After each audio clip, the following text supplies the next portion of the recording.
నేను మా దగ్గర మా భాషలో చెప్పాలంటే హైదరాబాద్ లో బుల్లబ్బాయి అంటారు ఇలాంటి వాళ్ళు. ఇలాంటి బుల్లబ్బాయిలు చిట్టినాయుళ్ళు చాలా మందిని చూసినాం. ఏం ఫరక్ పడేది కూడా ఏం లేదు, ఏం ఇంటికి కూడా వీకలేవు. కానీ ఏదో పైశాచిక ఆనందం 4 రోజులు ముఖ్యమంత్రి పదవిలో కూర్చున్నా నేనేందో పెద్దోడు ఎక్కడున్నాడో ఎవరికి తెలియదు.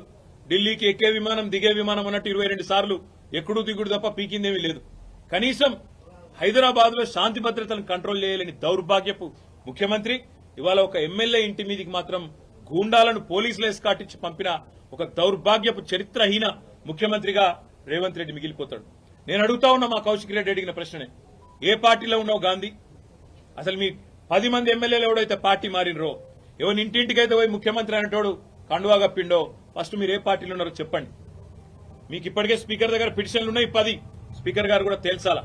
ఇవన్నీ కాదు, ఇవేమీ లేదు, మేము రైతు రుణమాఫీ మీద అడిగితే, లేదా వరద బాధితుల తరఫున ప్రశ్నిస్తే, లేదా రైతు బంధు ఎప్పుడేస్తావని అడిగితే, మహిళా సోదరిమణులకు 2500 ఎప్పుడు ఇస్తావని అడిగితే, లేదా పెన్షన్లు ఎప్పుడు పెంచుతావని అడిగితే, 100 రోజుల్లో గ్యారంటీలు అమలు చేస్తా అన్న సన్నాసి ఎక్కడ తెచ్చిండు ముఖ్యమంత్రి అని అడిగితే తట్టుకోలేక హెడ్లైన్ మేనేజ్మెంట్ కోసం, అటెన్షన్ డైవర్షన్ కోసం ఒక దిక్కు హైడ్రా అని హైడ్రామా, ఇంకో దిక్కు ఈ రకంగా ఎమ్మెల్యేల ఇంటి మీదకే గూండాలను పంపడం అంటే దీనికంటే సిగ్గుచేటు ఇంకొకటి ఉండదు.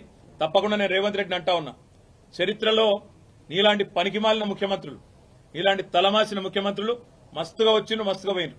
పెద్ద పెద్దోళ్లతోనూ కొట్లాడినాం, చంద్రబాబుతో కొట్లాడినాం, రాజశేఖర రెడ్డితో కొట్లాడినాం, కిరణ్ కుమార్ రెడ్డితోని, రోషయ్య గారితో ఎంతో మందితో తలపడ్డాం.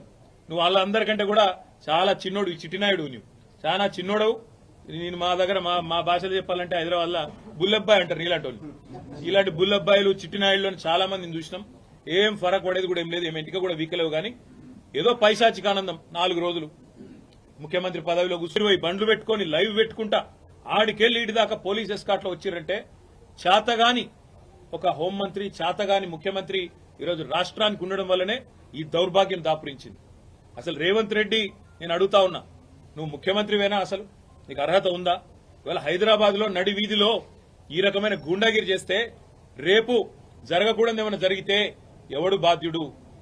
నువ్వా, నీ ప్రభుత్వమా, నీ డీజీపా? ఎవరు తీసుకుంటారని నేను అడుగుతా ఉన్నా. ఇంత దుర్మార్గమా? నీకు కనీసం హైదరాబాద్ లో లా అండ్ ఆర్డర్ కంట్రోల్ చేసే ముఖం లేదు. పేపర్లు రాస్తున్నాయి, మన ఆంధ్రజ్యోతి రాసింది 30 రోజుల్లో 28 మర్డర్లు. ఈనాడు రాస్తుంది ఈ నగరానికి ఏమైంది అని. అదేమి చేతగాదు చేసేది. హోంమంత్రి ఉన్నాడో లేడో ఎవరికి తెలియదు, ముఖ్యమంత్రి ఎక్కడున్నాడో ఎవరికి తెలియదు. ఢిల్లీకి ఎక్కే విమానం దిగే విమానం అన్నట్టు 22 సార్లు ఎక్కడు దిగుడు తప్ప పీకిందేమీ లేదు.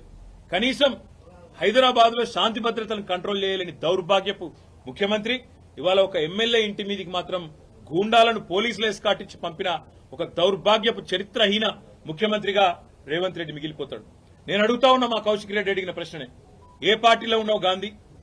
అసలు మీ 10 మంది ఎమ్మెల్యేలు ఎవడైతే పార్టీ మారినరో, ఎవరి ఇంటింటికైతే పోయి ముఖ్యమంత్రి అనేటోడు కండువా కప్పిండో, ఫస్ట్ మీరు ఏ పార్టీలో ఉన్నారో చెప్పండి.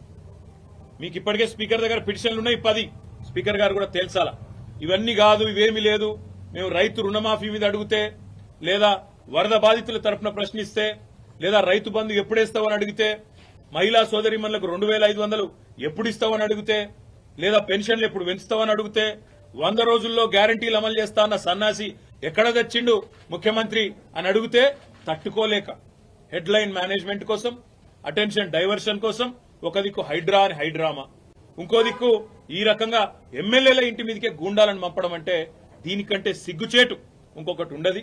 తప్పకుండా నేను రేవంత్ రెడ్డిని అంటా ఉన్నా, చరిత్రలో నీలాంటి పనికిమాలిన ముఖ్యమంత్రులు, నీలాంటి తలమాసిన ముఖ్యమంత్రులు మస్తుగా వచ్చిండ్రు, మస్తుగా పోయినరు. పెద్ద పెద్దోళ్లతోనూ కొట్లాడినాం, చంద్రబాబుతో కొట్లాడినాం, రాజశేఖర రెడ్డితో కొట్లాడినాం, కిరణ్ కుమార్ రెడ్డితోని, రోషయ్య గారితో ఎంతో మందితో తలమాసిన ముఖ్యమంత్రులు మస్తుగా వచ్చిండ్రు, మస్తుగా పోయినరు. పెద్ద పెద్దోళ్లతోనూ కొట్లాడినాం, చంద్రబాబుతో కొట్లాడినాం, రాజశేఖర రెడ్డితో కొట్లాడినాం, కిరణ్ కుమార్ రెడ్డితోని, రోషయ్య గారితో ఎంతో మందితో తలపడ్డాం. నువ్వు వాళ్ళందరికంటే కూడా చాలా చిన్నోడు, ఈ చిట్టినాయుడు, నువ్వు చాలా చిన్నోడవు. నేను మా దగ్గర మా భాషలో చెప్పాలంటే హైదరాబాద్ లో బుల్లబ్బాయి అంటారు ఇలాంటి వాళ్ళు. ఇలాంటి బుల్లబ్బాయిలు చిట్టినాయుళ్ళు చాలా మందిని చూసినాం.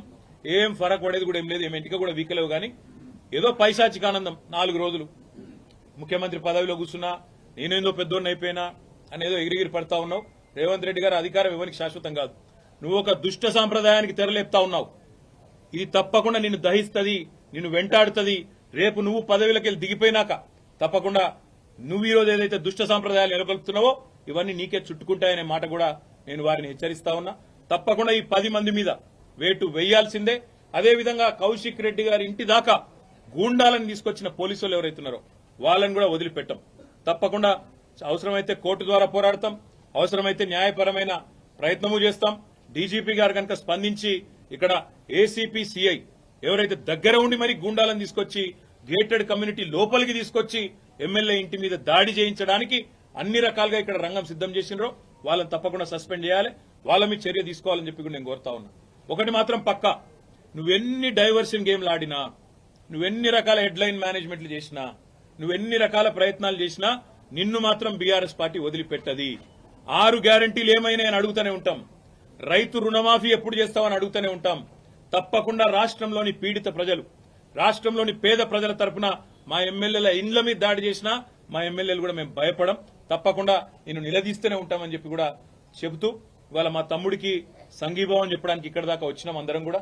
తప్పకుండా భవిష్యత్తులో కూడా ఏ ఒక్క నాయకుడు, ఏ ఒక్క కార్యకర్త మీద ఎక్కడ ఇలాంటి సంఘటన జరిగినా అందరం కూడా అందుబాటులో ఉంటాం. అందరం